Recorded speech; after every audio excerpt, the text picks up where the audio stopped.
کہ حضرت عیسیٰ علیہ السلام کی ولادت پر 25 دسمبر کو عیسائی جو پوری دنیا میں جشن مناتے ہیں، تو کیا ہم ان کو اس عید کی ان کو مبارک دے سکتے ہیں؟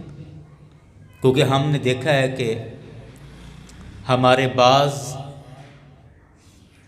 مسلمان اس موقع پر عیسائیوں کے ساتھ مل کر ان کی عید مناتے ہیں، اس میں شامل ہوتے ہیں، شریک ہوتے ہیں۔ بالخصوص ہمارے سیاستدان، چونکہ ان کو اپنا ایک مفاد یقیناً ہوتا ہے اور اس مفاد کے تحت وہ عیسائیوں کے جلسوں میں یا ان کے چرچ میں، ان کی عبادت گاہوں میں جا کر تقریریں بھی کرتے ہیں اور ان کو اس کی مبارکباد بھی دیتے ہیں۔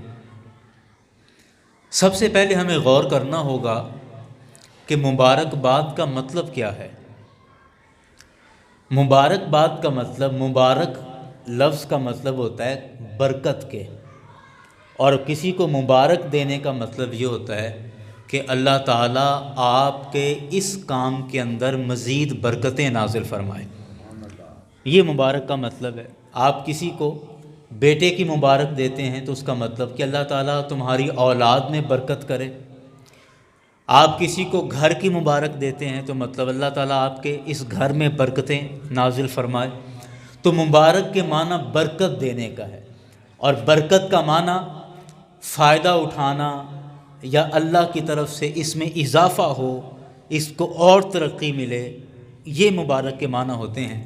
اور اس معنی سے دیکھیں تو ہمیں کبھی بھی عیسائیوں کو 25 دسمبر پر ان کے اس موقع کی یا اس عید کی مبارک نہیں دینی چاہیے۔ اس کی وجہ کیا کہ مبارک دینے کا مطلب یہ ہوا کہ ہم عیسائیوں کو کہہ رہے ہیں کہ آپ کے مذہب کے اندر برکت ہو، یا آپ کے عیسائیت کے اندر برکت ہو، عیسائی اور زیادہ بڑھیں، عیسائی اور پیدا ہوں، عیسائیوں کے اندر اور برکت ہو، عیسائی فائدہ اٹھائیں، نفع اٹھائیں۔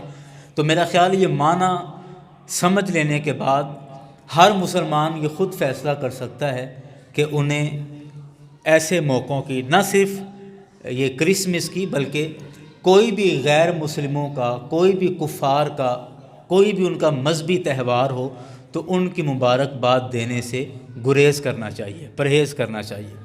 اسی طرح وہ ہندوؤں کی ہولی یا دیوالی آتی ہے تو اس میں بھی ہمارے کئی نوجوان سوشل میڈیا پر ہیپی دیوالی اور ہیپی ہولی وغیرہ کے لفظ لکھ کر ان کو مبارکباد پیش کر رہے ہوتے ہیں۔ حالانکہ ہمیں یہ نہیں سمجھ آتی کہ مبارکباد کا مطلب کہ ہم ان کافروں کی اس کفر یا رسم کو دعائیں دے رہے ہیں، اس میں برکت اور اضافے کی دعا کر رہے ہیں، جو کہ کسی بھی صورت جائز نہیں ہے۔